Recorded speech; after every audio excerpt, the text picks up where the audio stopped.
we know that 3D printed ball can withstand my dingers. Now let's see if it can withstand a brick wall.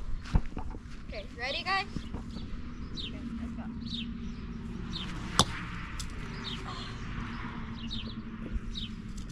Let's go.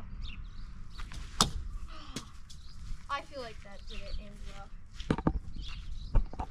Yeah.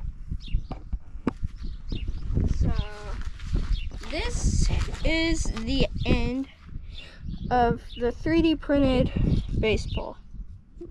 Are we gonna print new ones? Yes. Okay. Make sure to like and subscribe so I can buy another one. I mean, print another one. Bye. Scuba, scuba. Scoop, scoop, scoop, scoop, scoop, scoop, scoop.